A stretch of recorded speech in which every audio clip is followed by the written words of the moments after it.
অনুষ্ঠানে। আজকে আমরা যে বিষয়টা নিয়ে আলোচনা করব সেটা হলো বাচ্চাদের ক্ষেত্রে চোখে ছানির যে সমস্যা থাকে সেই নিয়ে।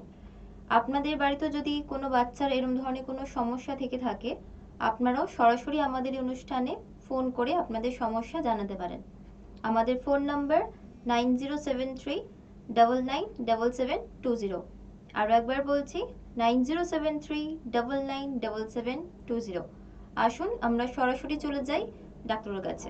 তো ম্যাডাম, আপনার আমাদের প্রথম যে প্রশ্নটা, যে বাচ্চাদের ক্ষেত্রেও কি চোখে ছানির সমস্যা হয়ে থাকে? হ্যাঁ, বাচ্চাদেরও চোখে ছানি হতে পারে। আমরা জেনারেলি সবাই ভাবি যে ছানি মানেই বয়সজনিত একটা রোগ, কিন্তু বাচ্চাদের ক্ষেত্রে ছানিটা অনেকটাই দেখা যায়। অলমোস্ট এটা 10 to 15% অফ ব্লাইন্ডনেসের কারণ বাচ্চাদের মধ্যে। আর এই ব্লাইন্ডনেসটাকে কিন্তু যদি সঠিক টাইমে আমরা ডিটেক্ট করতে পারি আর ট্রিট করতে পারি, তাহলে কিন্তু সেটা অ্যাভয়েডেবল কজ অফ ব্লাইন্ডনেস যেটা আমরা বলি। তো হ্যাঁ, ডেফিনেটলি বাচ্চাদের মধ্যে ছানি কিন্তু একটা বিশাল বড় ব্যাপার। আচ্ছা, তো বাচ্চাদের ক্ষেত্রেও কি বড়দের মধ্যে যেমন অনেক ধরনের ছানি হয়, তো বাচ্চাদের ক্ষেত্রেও কি বিভিন্ন রকমের ছানি পড়ে? হ্যাঁ, বাচ্চাদের ক্ষেত্রেও বিভিন্ন ধরনের ছানি হয়। ব্রডলি কজ যদি তুমি জিজ্ঞেস করো, তাহলে কজেসগুলো আমরা মানে ডিভাইড করতে পারি according to the type of cataract যে বাচ্চাটার হয়েছে। এখন এটা হচ্ছে কি, একটা কনজেনিটাল ক্যাটরাক্ট হতে পারে, দ্বিতীয়ত ডেভেলপমেন্টাল ক্যাটরাক্ট হতে পারে, অ্যাকোয়ার্ড ক্যাটরাক্ট হতে পারে, আর ট্রমাটিক ক্যাটরাক্ট হতে পারে। জেনারেলি 4 ধরনের ক্যাটরাক্ট হতে পারে। এখন কনজেনিটাল ক্যাটরাক্টটা যেটা আমরা বলি, সেটা হচ্ছে কি এমন ধরনের ক্যাটরাক্ট যেটা বাচ্চা মায়ের পেট থেকে ও জন্ম নিচ্ছে ছানি নিয়ে। সেকেন্ড হচ্ছে ডেভেলপমেন্টাল ক্যাটরাক্ট, যেটা জন্মর পর বাচ্চার হচ্ছে, and it progresses, this is developmental cataract. Third হচ্ছে অ্যাকোয়ার্ড ক্যাটরাক্ট, যখন অন্য কোনো কারণে একটা বাচ্চার, ধরুন কোনো শারীরিক সমস্যা আছে, তার জন্য একটা পার্টিকুলার ওষুধ খাচ্ছে, সেটার জন্য অনেক সময় বাচ্চাদের ছানি হতে পারে। আর লাস্ট হচ্ছে গিয়ে আপনার ট্রমাটিক ক্যাটরাক্ট, মানে চোট লাগার ফলে, যেটা বাচ্চাদের মধ্যে খুব কমন, চোখের মধ্যে চোট লাগা, সেটার ক্ষেত্রেও কিন্তু বাচ্চাদের ছানি হতে পারে। তো এই বিভিন্ন রকমের কজেসের জন্য ছানি হয়, মানে বিভিন্ন রকমের কারণের জন্য বিভিন্ন ধরনের চোখে ছানি পড়তে পারে। হ্যাঁ। তো বাচ্চার কোন কোন বাচ্চারা ঠিক হাই রিস্কে থাকে সেক্ষেত্রে? হাই রিস্ক বলতে আমরা বোঝাই যে ছানিটা কি দু চোখেই আছে না এক চোখে আছে। এখন যদি এক চোখের মধ্যে ডেন্স ছানি থাকে জন্মর পর থেকে, মানে কনজেনিটাল ক্যাটরাক্ট যেটা আমরা বলছি, মায়ের পেট থেকেই হয়েছে, সেটার ক্ষেত্রে কিন্তু ইট ইজ মোর ডেঞ্জারাস। কারণ সেক্ষেত্রে ব্রেন কি করবে, যেই চোখের মধ্যে ছানি আছে সেটাকে কিন্তু অফ করে দেবে। তো এর জন্য সেই সমস্ত ছানি আমরা বলি যে উইদিন 6 weeks অফ বার্থ, মানে 1.5 মাস বয়সের মধ্যেই সেটাকে অপারেশন করতে হবে। আর আরেকটা হচ্ছে গিয়ে বাইল্যাটারাল ডেন্স ক্যাটারাক্ট।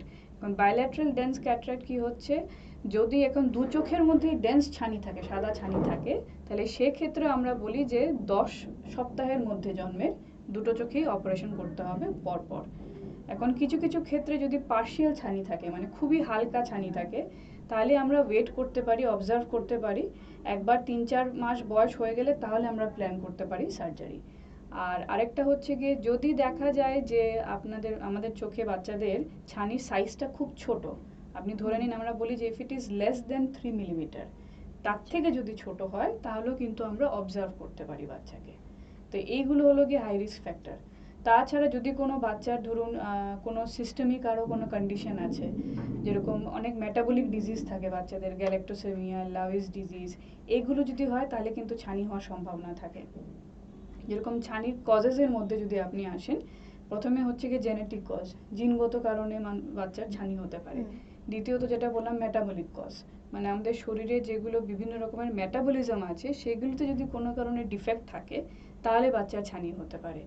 নেক্সট হচ্ছে গিয়ে, ধরে নিন আপনি, আমরা যেটা বলি ক্রোমোজোমাল ডিফেক্ট, যেরকম অনেক বাচ্চাদের ডাউন সিনড্রোম থাকে, সেই সমস্ত বাচ্চাদেরও কিন্তু they are at risk of having congenital or developmental cataract. তাছাড়াও যদি মা যখন প্রেগনেন্ট ছিল, তখন যদি উনি কোনো ধরনের ইনফেকশন হয়ে থাকে ওনার, specially during the first trimester of pregnancy, first 3 months of pregnancy, তাহলেও কিন্তু বাচ্চার ছানি হতে পারে। এবং কী ধরনের ইনফেকশন হতে পারে, জেনারেলি আমরা বলি যে টর্চ কমপ্লেক্স, যেরকম টক্সোপ্লাজমোসিস, তারপরে আপনার আছে রুবেলা আছে, সাইটোমেগালো ভাইরাস আছে, এইগুলো, হারপিস আছে, এগুলো ইনফেকশন যদি মায়ের একদম আর্লি স্টেজ অফ প্রেগনেন্সিতে হয়, তাহলেও কিন্তু বাচ্চার ছানি হতে পারে চোখে। প্লাস কোনো কারণে যদি অন্য কোনো ওষুধ খেয়ে থাকে মা, সেটার থেকে অনেক সময় বাচ্চার হয়ে যেতে পারে ছানি। বা যদি রেডিয়েশন এক্সপোজার হয় বাচ্চা বা মায়ের, তাহলেও বাচ্চার ছানি হতে পারে। আর আরেকটা যেটা আপনাকে বলেছিলাম অ্যাকোয়ায়ার্ড, সেটা হচ্ছে গিয়ে যদি কোনো বাচ্চার দীর্ঘদিন ধরে কোনো ধরনের ওষুধ খাচ্ছে, যেরকম নেফ্রোটিক সিন্ড্রোমে বাচ্চারা থাকে বা অন্য কোনো আর্থ্রাইটিস থাকে, জুভেনাইল আর্থ্রাইটিস, ওদেরকে অনেক সময় স্টেরয়েড দেওয়া হয় খাওয়ার জন্য। যদি এগুলো দীর্ঘদিন ধরে খায় তাহলে কিন্তু ছানি হতে পারে। আচ্ছা, তো মেইনলি কি সাইন বা সিমটমস থেকে থাকে? কারণ একদমই ছোট বাচ্চা, তারা তো আর বলতে পারে না, তো বাবা মারা কিভাবে বুঝবেন যে তার বাচ্চাদের ক্ষেত্রে এই ধরনের কোনো সমস্যা হয়েছে? আমরা বলি generally by 2 months of age বাচ্চা কিন্তু মানে কি বলবো আমরা, সোশ্যাল স্মাইল দিতে শুরু করে, আই কন্ট্যাক্ট শুরু হয়ে যায় বাচ্চাদের, তার আগে থেকে অনেকের শুরু হয়। তো যেটা এই ক্ষেত্রে যারা প্রবলেমটা নিয়ে আসে সেটা হচ্ছে কি মা বাবারা, কারণ ওরাই নোটিস করে। যেটা ওরা প্রথমেই দেখতে পান হলো কি হোয়াইট রিফ্লেক্স বলি আমরা, মানে আমাদের চোখের যে কালো মণিটা আছে ওটার মধ্যে যদি দেখা যায় একটা সাদা কোনো ধরনের স্পট দেখা যাচ্ছে, সেটা হতে পারে। তখন কিন্তু মা বাবারা অনেক সময় স্কেয়ার্ড হয়, তখন নিয়ে আসে বাচ্চাদেরকে। দ্বিতীয়ত হচ্ছে যেরকম মা এসে বলবে যে বাচ্চা আমার মুখের দিকে তাকায় না, বা আমি যদি ওর সামনে আমার কিছু জিনিস নিয়ে যাই ও ধরতে চায় না সেটাকে, ও খুঁজে বেড়ায়, মানে যেন দেখতে পাচ্ছেন এরকম মনে হয়। আওয়াজ দিলে শুনছে কিন্তু আমি সামনে গেলে আমাকে দেখতে সেটা পাচ্ছে ধরছে না, না। সেটা একটা কমপ্লেন হতে পারে। কেউ কেউ আবার কমপ্লেন করে যে বাচ্চার অনেক সময় তো ছানি বোঝা যায় না, পুরো সাদা থাকে না, কিন্তু ছানি আছে ভেতরে। তো এই ক্ষেত্রে অনেক সময় দেখা যায় বাচ্চার চোখটা ট্যাড়া হয়ে গেছে, বেঁকে গেছে, আচ্ছা। সেটা দেখে অনেক সময় মা বাবারা নিয়ে আসে। বা মা বাবারা বলে যে বাচ্চা কোনো জিনিসের দিকে আছে না, আমরা ফোকাস মানে ফিক্স করে দেখছি একটা জিনিসকে, সেটা বাচ্চা করছে না, যেন চোখটা চারদিকে মানে ঘুরে বেড়ায়, যেন কিছু একটা খুঁজে বেড়াচ্ছে ও সব সময় সব সময়। সেটা আরেকটা হতে পারে যেটা আমরা বলি নিস্ট্যাগমাস, চোখের কালো মণিটা খুব নড়ছে। তো এগুলো বিভিন্ন কারণে কিন্তু হতে পারে, ঠিক আছে? তো এগুলো হলে পরে অনেক সময় আমরা বলি যে, তখন আমরা বলি যে এইগুলো সিমটমস দেখলে পরে যেন মা বাবারা ইমিডিয়েটলি বাচ্চাকে নিয়ে আসে আমাদের কাছে, কারণ তার মানে কিন্তু যে কোথাও একটা প্রবলেম আছে বাচ্চার চোখে। তো বাচ্চা তো আর নিজে বলতে পারবে না। আর হোয়াইট রিফ্লেক্স যেটা আমরা বলি এটা সবসময় দেখা যায় না, কিন্তু এই যে আনুষঙ্গিক জিনিস সিমটমস গুলো বললাম এগুলো কিন্তু দেখা যায়। তো এগুলো যখনই মা বাবারা দেখবেন, বা পাড়া প্রতিবেশী বলুন বা কেয়ার গিভার যে আছে, দাদু ঠাকুমা যারাই দেখছেন, ইমিডিয়েটলি যেন বাচ্চাকে নিয়ে আসে চেক আপের জন্য। আচ্ছা, তো এত ছোট বাচ্চার ক্ষেত্রে কিভাবে পরীক্ষা করা হয়? কারণ বড়দের তো অনেক ধরনের পরীক্ষা হয়, কিন্তু একদম ছোট সে তো বলতেও পারে না, বা তার পক্ষে একটা পরীক্ষা করাও একটা খুব ডিফিকাল্ট ব্যাপার। দেখুন বাচ্চা মানেই ওকে অনেক ভালোভাবে দেখতে হবে, কারণ সে ভালোভাবে দেখতে দেবে না, একদমই দেখতে দেবে না। তো সেগুলোর জন্য ব্যবস্থা আছে আমাদের কাছে। আমাদের বাচ্চাদের জন্য স্পেসিফিক হ্যান্ডহেল্ড স্লিট ল্যাম্প আছে, আমরা বলি যে মেশিনটা বড়দেরকে দেখা হয়, বাচ্চাদের ক্ষেত্রে সেটা পোর্টেবল থাকে, তো একদম বাচ্চার সামনে গিয়ে দেখা যায়। প্লাস বাচ্চাকে ডাইলেট করে আমরা দেখতে পারি। বি স্ক্যান বলে একটা মেশিন আছে, সেটা একদম ছোট বাচ্চার মধ্যেও আমরা স্ক্যান করে দেখতে পারি যে, কারণ দেখুন হোয়াইট রিফ্লেক্স মানেই শুধু ছানি নয়, অনেক কিছু হতে পারে। তো সেগুলো পেছনের দিকে কোনো টিউমার জাতীয় কিছু আছে কিনা সেগুলো আমরা রুল আউট করতে পারি, বা রেটিনাটা অ্যাটাচড আছে কিনা, এগুলো বিভিন্ন টেস্ট আমরা করে দেখি। প্লাস পুরো ডাইলেট করে দেখতে হবে যে কি ধরনের ছানি আছে, কারণ বাচ্চাদের মধ্যেও কিন্তু ছানির অনেক প্রকার আছে। যেরকম একটা হচ্ছে গিয়ে আপনার পাংক্টেড ক্যাটারাক্ট বলি আমরা, যেটা খুব কমনলি দেখা যায়, বা ব্লু ডট ক্যাটারাক্ট। আরেকটা হচ্ছে গিয়ে আপনার জোনুলার ক্যাটারাক্ট, মানে একটা পার্টিকুলার জোনের মধ্যে ক্যাটারাক্ট হয়ে আছে। তারপরে যেরকম একটা আছে আপনার করোনারি ক্যাটারাক্ট, সাইডসের মধ্যে হয়, সেটা এতটা ভিশন ডিস্টার্বিং হয় না। আরেকটা হচ্ছে গিয়ে আপনার টোটাল ডেন্স ক্যাটারাক্ট, একদম সাদা হয়ে আছে। তো বিভিন্ন ধরনের আছে ক্যাটারাক্ট। তো সেগুলো আরেকটা আছে কি আপনার পিএইচপিভি, যেখানে আমাদের রেটিনার সঙ্গে একটা কানেকশন থেকে যাচ্ছে জন্মগত, যেটা মার পেটে থাকে ঠিকই, কিন্তু জন্মের পর সেটা চলে যায়। কিন্তু জন্মের পর যদি সেটা থেকে যায় তাহলে একটা ব্লিডিং ভেসেল থাকে ওটার ভেতরে। তো এইগুলো বিভিন্ন রকমের, আমরা কি ধরনের ছানি আছে সেটা আমরা বি স্ক্যান করি, তারপরে আমরা সবার আগে আমরা ডাইলেট করে দেখি বাচ্চাটাকে, আর তারপরে আমরা স্লিট ল্যাব এক্সামিনেশন করি। তো এইগুলো ভাবে দেখে কিন্তু বোঝা যায়। আর সব থেকে ইজি যেটা যেটা অনেক সময় যেটা আমরা বলি ভিশন স্ক্রিনিং এ দেখা হয়, আমরা বলি যে রেড রিফ্লেক্স, মানে আমাদের অপথ্যালমোস্কোপ বলে একটা থাকে, সেটা একটু দূর থেকে বাচ্চাকে দেখলেই বোঝা যায় দুটো চোখের থেকে যে একটা লাল আভা বেরোয় সেটা এক রঙের না একটু আলাদা। যদি ক্যাটারাক্ট হয় তাহলে একটা চোখের আভা একটু ডাল থাকবে, একটু সাদা বোঝা যাবে, এগুলো বিভিন্ন জিনিস থেকে বোঝা যেতে পারে। আচ্ছা, তো এই এত ধরনের যে ক্যাটারাক্ট আছে, তো সব ক্ষেত্রেই কি ভিশনটা একই রকম ভাবে কমতে পারে? না, এটা ডিপেন্ড করছে, যেটা আগেও বললাম আপনাকে, যে কি মানে কতটা ডেন্স আছে ক্যাটারাক্ট। যদি হুম। খুব বেশি গাঢ় থাকে তাহলে ডেফিনেটলি ভিশন থ্রেটেনিং হবে। যদি সাইডের দিকে থাকে, যেটা আমি বললাম আপনাকে কোরোনারি ক্যাটারাক্ট, তাহলে এতটা ভিশন ডিটোরিয়েশন হবে না। আর পোস্টেরা পোলার বা থাকে যদি, তাহলে ভিশন ডিটোরিয়েশন হবে। বা খুব ছোট যদি থাকে লেস দেন 3 mm, তাহলেও কিন্তু আবার ভিশন ডিটোরিয়েশন হবে না। তো সেটা মানে একমাত্র একটা ভাবেই আমরা জানতে পারি, যদি আমরা বাচ্চাকে এক্সামিন করি। এক্সামিন না করলে সেটা বোঝা মুশকিল যে ওর ভিশন কতটা ডিটোরেট করবে কিনা। আর বাচ্চাদের চোখে ছানি পড়লেই কি সেটা ইমিডিয়েট অপারেশন করার দরকার? যেটা আপনাকে বললাম আগেই, যদি ইউনিল্যাটারাল ডেন্স ক্যাটারাক্ট হয়, তাহলে মানে এক চোখে আছে, তাহলে ইমিডিয়েটলি অপারেশন করতে হবে যখনই ডিটেক্ট করা হচ্ছে। আর যদি বাইল্যাটারাল হয়, সেটাও যদি গাঢ় হয়, তাহলেও একটার পরপরই আরেকটা করতে হবে। কিন্তু হ্যাঁ, যদি খুব হালকা ছানি থাকে, যদি দেখা যাচ্ছে যে দৃষ্টিশক্তি অলমোস্ট 85 to 90% আছে চোখের মধ্যে, ছানির সাইজটা খুব ছোট আছে, তাহলে আমরা অবজার্ভ করতে হবে সেগুলো বাচ্চাকে। এমন না যে ছেড়ে দেবো, অবজার্ভ করতে হবে, কারণ অনেক সময় সেটা বাড়তে পারে। তো এগুলো ক্ষেত্রে ইমিডিয়েটলি হয়তো সার্জারি দরকার নেই। মানে কত ছোট বাচ্চা থেকে অপারেশন মোটামুটি করা মানে যেটা কেস আপনাকে যেরকম বললাম, আসে যদি আর কি? ইউনিল্যাটারাল ক্যাটারাক্ট থাকে, যে কনজেনিটাল ক্যাটারাক্ট বা মার পেট থেকেই হয়েছে একটা চোখে, তাকে 6 সপ্তাহ মানে বয়সের মধ্যে তাকে অপারেশন করতে হবে। মানে একটু যখনই আজকাল আমাদের দেখুন সার্জিক্যালি বলুন আর অ্যানেস্থেশিয়ার যে প্রসিজারসগুলো আছে, এগুলো অনেক অ্যাডভান্সড হয়ে গেছে। তো একদম ছোট্ট বাচ্চারও অপারেশন হয়। আর এই ক্ষেত্রে হওয়াটা খুবই জরুরি, কারণ আমরা বলি যে প্রথম 16 সপ্তাহ হচ্ছে গিয়ে খুব ক্রুশিয়াল জন্মর পরে। তখন যদি কোনো কারণে চোখের দৃষ্টিশক্তিটা ডেভেলপ না করে, তাহলে কিন্তু বাচ্চার পরবর্তীকালে গিয়েও হয়তো আরো দৃষ্টিশক্তি অনেক আর সমস্যা বেড়ে যাবে। বাড়বে না। আচ্ছা, তো অপারেশনের সময় তো একটা চোখের ভেতর লেন্স বসাতে হয়, যেমন হুম বড়দের ক্ষেত্রে যেরকম হুম হয়। হুম হুম। তো বাচ্চাদের ক্ষেত্রেও কি চোখের ভেতরে অত ছোট বাচ্চাদের লেন্স বসানো হয়? এটা খুব ভালো প্রশ্ন করেছেন আপনি। এটা নিয়ে বিশাল বড় ডিবেট আছে অ্যাকচুয়ালি ডাক্তার মহলের মধ্যেও। জেনারেলি আমরা বলি যে একদম ছোট বাচ্চার চোখ আর একটা বড় মানুষের চোখের মধ্যে কিন্তু ডিফারেন্স আছে। হুম। প্রথমত চোখটা ছোট, তারপরে যেরকম আমরা বলি যে ক্যাপসুল যেটা ব্যাগ থাকে, যেটার মধ্যে লেন্সটা বসানো বসানো হয়, থাকে। সেটা খুব ইলাস্টিক থাকে, মানে চট করে সেটা ফেটে যেতে পারে অপারেশন করতে আচ্ছা। গেলে। দ্বিতীয়ত স্ক্লেরাল রিজিডিটিটা খুব লো থাকে, মানে আমরা তো একটা ছোট্ট ইনসিশন দিয়ে সার্জারিটা করি, হুম, সে হুম, যে হুম। ফেকোই করি বা যাই করি, সেই জায়গাটা করার জন্য যে একটা একটা স্ট্রেংথ, একটা ফার্মনেস থাকে, সেটা খুব কম থাকে বাচ্চাদের মধ্যে, একদম নরম থাকে জিনিসটা। তারপরে যেরকম অপারেশন করলে পরে অনেক সময় ওদের খুব বেশি ইনফ্লামেশন হওয়ার চান্স থাকে, ঠিক আছে, ছোট বাচ্চাদের। অনেক সময় ঠিকঠাক মতন যদি অপারেশন না হয়, বা খুব ছোট বয়সেই যদি আমরা ছানির অপারেশন করে লেন্স বসিয়ে দিই, সাইজ যদি চোখের ছোট থাকে, তাহলে গ্লকোমা হতে পারে পরে গিয়ে। তো এর জন্য অনেক কিছু ফ্যাক্টর আছে যেগুলো মাথায় রাখতে লাগে, যে আমরা লেন্স বসাবো কি বসাবো না। জেনারেলি যেটা আমরা করি, যে আগে বলা হতো যে 6 মাসের নিচের বাচ্চাদেরকে লেন্স বসানোটা একটু রিস্কি হয়ে যায়, তো সেটাই আমরা এখনো ফলো করি। 6 মাসের নিচে যারা বাচ্চা আছে, জেনারেলি ওদেরকে আমরা লেন্সেক্টমি করে রাখি। লেন্সেক্টমি মানে কি, আমরা ছানিটা সরিয়ে দিই, সরিয়ে আমরা তারপরে যখন চশমায় দিলাম বা কন্ট্যাক্ট লেন্সই দিলাম, আমরা ওটাকে তারপরে আমরা ডেভেলপ করব। একবার যখন সে 1-1.5 বছর হয়ে যাবে, তখন গিয়ে আমরা সেকেন্ডারি লেন্স বসিয়ে দিলাম। আর আরেকটা হচ্ছে গিয়ে, যে সাপোজ 6 মাসের বেশি বয়স আছে, আপনার কর্নিয়া সাইজটা ঠিক আছে, মোর দেন 10 mm আছে, তাহলে সেই ক্ষেত্রে আমরা লেন্সটা বসিয়ে দিই। এখন লেন্স বসানোর পরেও কথা আছে যে কতখানি পাওয়ারের আমি লেন্স বসাবো বাচ্চার মধ্যে, সেটা একটা বিশাল বড় ব্যাপার। কারণ বাচ্চাদের মধ্যে যদি আমরা দেখুন, ও তো বাচ্চা, ও তো যেরকম বড় হবে, 2 বছর বয়স পর্যন্ত চোখের লেন্থটাও বড় হবে কিন্তু। তো আমরা যদি এক্সাক্ট সেম পাওয়ারটা বসিয়ে দিই, তাহলে ভবিষ্যতে গিয়ে কিন্তু ওর মায়োপিয়া, যেটা বলি আমরা, মাইনাসের পাওয়ার হয়ে যাবে।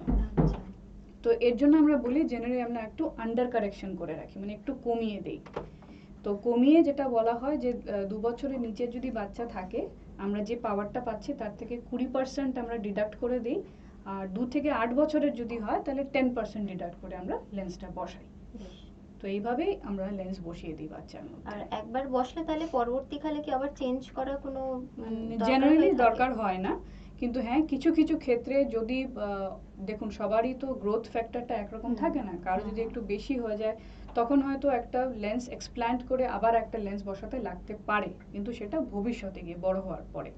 আর আরেকটা যেটা অনেক সার্জারি করেন, যে ওরা লেন্সটা বের করেন না, যতখানি রেসিডুয়াল আছে দরকার আছে, সেটা আরেকটা পিগি ব্যাক লেন্স বলি আমরা, আরেকটা লেন্স বসিয়ে দেওয়া হয়, ওটার উপরে আরেকটা লেন্স বসিয়ে দেওয়া হয়। আচ্ছা। তো এই বিভিন্ন রকমের প্রসিজার আছে, কিন্তু হ্যাঁ, সব থেকে ইম্পর্টেন্ট হচ্ছে ছানি অপারেশন করাটাই কিন্তু ইম্পর্টেন্ট না, ছানির পরে কিন্তু আসল যুদ্ধটা শুরু হয়, যেটা অনেক মা বাবারই ভাবে যে ছানি অপারেশন হয়ে গেছে এখন সব নর্মাল হয়ে গেছে, তারপরে কিন্তু আসল মেইন কাজটা আচ্ছা, হচ্ছে। এই ছানি অপারেশন করতে গিয়ে ছানিটা ভাঙার জন্য একটা আল্ট্রাসাউন্ড ইউজ করা হয়, তো অত ছোট বাচ্চা, অত ছোট চোখ আর কি, তো সেখানে সেই আল্ট্রাসাউন্ড থেকে কি কোনো সমস্যা হতে পারে?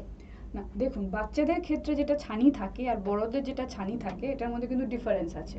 বাচ্চাদের ছানিটা খুব সফট থাকে, টোটাল ক্যাটারাক্ট হলো এগুলো সফট ক্যাটারাক্ট থাকে, তো সেগুলো ক্ষেত্রে জেনারেলি আল্ট্রাসাউন্ড খুব একটা ইউজ করতে হয় না।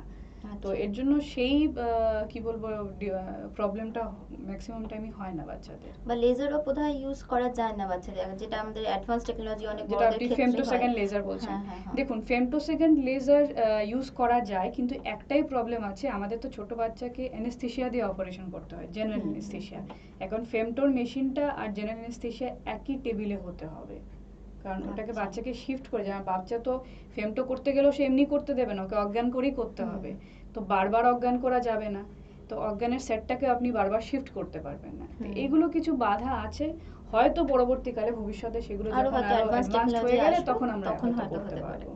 আচ্ছা, তো আপনি অলরেডি যেটা বললেন যে অপারেশন হয়ে গেলেই কিন্তু শেষ নয়, হুম তারপরে আসল যুদ্ধটা শুরু। হুম তাহলে অপারেশনের পরবর্তী ক্ষেত্রে কি কি হুম। মানে স্টেপ হতে যেটা পারে? আপনাকে বললাম যে অনেক ক্ষেত্রে আমাদেরকে লেন্সেক্টমি করতে হয়, লেন্স হুম। বসাতে পারি না। আইডিয়ালি লেন্স বসানোটা হচ্ছে কি সব থেকে ভালো ব্যাপার, যে আমরা লেন্স বসিয়ে দিচ্ছি, বাচ্চা ভিশন পাচ্ছে। লেন্স বসানোর পরে অনেক সময় একটা বাচ্চার চশমা লাগতে পারে, ঠিক আছে, সেটা বাচ্চাকে পরাতে হবে। আর যদি লেন্সেক্টমি করে থাকি আমরা, যেখানে আমরা লেন্স বসাচ্ছি না, সেখানে একটা প্লাস হাই পাওয়ারের একটা প্লাস চশমা পরতে হয় বাচ্চাদেরকে। আচ্ছা। তো সেক্ষেত্রে অনেক সময় মা বাবারা ভাবে যে অপারেশন হয়ে গেছে চশমাটা আর পরাবো না, কিন্তু সেটা করলে কিন্তু ওরা সব থেকে বেশি ভুল করবেন, কারণ তাহলে কিন্তু বাচ্চার এমব্লায়োপিয়া বা লেজি আই যেটা আমরা বলি, দৃষ্টিশক্তি কমে যাবে, এটা একটা হচ্ছে ফ্যাক্টর। আর একটা হচ্ছে কি অনেক বাচ্চাদেরকে কন্ট্যাক্ট লেন্স দিতে হয়।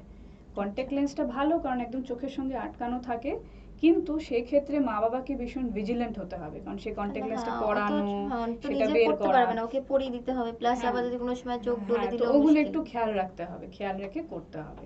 আর যেটা হচ্ছে গিয়ে যে ম্যাক্সিমাম বাচ্চাদের ক্ষেত্রেই দেখা যায় যে ওই অ্যাম্বলিওপিয়া থেরাপি যেটা আমরা বলি, মানে হুম। লেজি আই থেরাপি, প্যাচিং থেরাপিটা করতে হয় বাচ্চাদেরকে, কারণ ওই যাদের ছানি থাকে ওদের দৃষ্টিশক্তিটা অবভিয়াসলি একটু কম থাকে, তো সেটা ইমিডিয়েটলি অপারেশন করিয়ে তারপরে এগুলো প্রসিজার্স করতে হয় আমাদেরকে।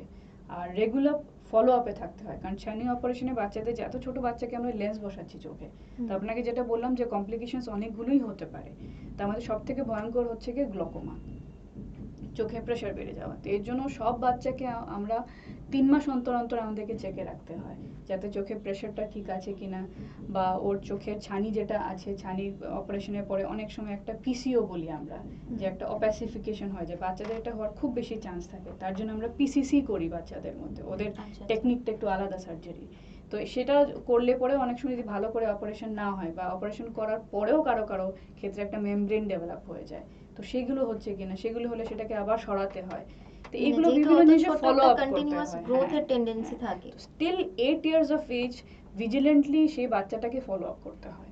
হুম। মানে কারণ যেহেতু খুব ছোট, তো হ্যাঁ একটা টেন্ডেন্সি থাকে, মানে হ্যাঁ, অনেক একটা কিছু গ্রোথের হওয়ার টেন্ডেন্সি থেকে যায়। টেন্ডেন্সি থাকে, প্লাস সেই ওই কারণে আর পাওয়ারের কি। হেরফের একটু হতে পারে, হুম। তো এগুলো সব জিনিস আমাদেরকে মানে দেখতে একটা হয়। বয়সের পর কি জিনিসটা স্টেবল হয়ে যাবে, হ্যাঁ কিন্তু এক্স্যাক্টলি, তার আগে অবধি কন্টিনিউয়াস চেকআপটা চেক করানো আপে খুব থাকতে হবে দরকার। একদম। তো কমপ্লিকেশনস বলতে আপনি তো অলরেডি বললেন এটা গ্লোকোমা হওয়ার চান্সেস থাকে, হুম হুম হুম। এছাড়া আর কি কি কমপ্লিকেশনস হতে পারে? কমপ্লিকেশনস গ্লকোমা হচ্ছে গিয়ে একটা কমপ্লিকেশন, দ্বিতীয়ত ইউভিয়াল ইনফ্লেমেশন বলি আমরা, মানে আমাদের চোখের মধ্যে যখনই আমরা কোনো অপারেশন করি একটু ইনফ্লেমেশন হওয়ার, কারণ ফরেন বডি একটা ঢুকিয়ে আমরা সার্জারি হুম। করছি, তো ওটার জন্য একটু বডির থেকে একটা রিয়াকশন হয়, সেটাকে আমরা ইনফ্লেমেশন বলি, সেই রিয়াকশনটা দেখা যায় বাচ্চাদের ক্ষেত্রে খুব বেশি হয়, কারো কারো ক্ষেত্রে অনেকটাই বেশি হয়ে যায়, তো এই একটা কমপ্লিকেশন হতে পারে। দ্বিতীয়ত যেটা বললাম পিসিও, যে ছানিটা সরানোর পরে লেন্স বসিয়ে দিচ্ছি, হুম। কিন্তু লেন্সের পেছনে অনেক সময় একটা ময়লা জমে একটা লেয়ার পড়ে যাচ্ছে, সেটা একটা কমপ্লিকেশন হতে পারে, তো এই বিভিন্ন জিনিসগুলো হওয়ার একটা সম্ভাবনা আছে। আর আরেকটা যেটা বললাম যে ঠিকঠাক পাওয়ার যদি না বসানো হয়, হুম। তাহলে অনেক সময় গিয়ে একটা মায়োপিক শিফট হতে পারে বাচ্চাদের, তো এইগুলো বিভিন্ন জিনিস হতে পারে। তো আমরা তো অনুষ্ঠানে একদম শেষ পর্যায়ে এসে পৌঁছেছি, আপনার যদি কোনো বক্তব্য থাকে আমাদের দর্শক বন্ধুদের উদ্দেশ্যে। একটাই বলবো যে ভাববেন না যে বাচ্চাদের ছানি হয় না, বাচ্চাদেরও ছানি হয়। ভয়ের ব্যাপার একটাই যে যদি ঠিক সময়ে সেটাকে চিকিৎসা না করা হয় তাহলে কিন্তু বাচ্চার ভবিষ্যৎটা অন্ধকার থেকে যাবে। তো ওটা একটা হলো গিয়ে কজ অফ রিভার্সেবল ব্লাইন্ডনেস যেটা আমরা বলি, মানে অন্ধ হয়ে যাওয়া। সেই অন্ধত্বকে কাটানোর জন্য ইমিডিয়েটলি যত তাড়াতাড়ি আপনারা বাড়িতে নোটিস করছেন যে বাচ্চার চোখে কিছু অ্যাবনর্মালিটি মনে হচ্ছে, জন্মর সাথে সাথেই হোক বা কয়েক মাস পরেই হোক, সেই বাচ্চাকে কিন্তু অবশ্যই একবার হলেও ডাক্তারের কাছে নিয়ে আসবেন আর চেক আপটা করিয়ে নেবেন। আপনাকে অনেক অনেক ধন্যবাদ আমাদের অনুষ্ঠানে আসার জন্য। আজকের মতো তো সময় শেষ। আশা করি আপনারা অনেক উপকৃত হলেন আমাদের এই অনুষ্ঠান থেকে। আর আমরা আবারও চলে আসবো আপনাদের কাছে নতুন কোনো ডক্টরকে নিয়ে, নতুন কোনো চোখের সমস্যা নিয়ে। নমস্কার, ভালো নমস্কার। থাকবেন।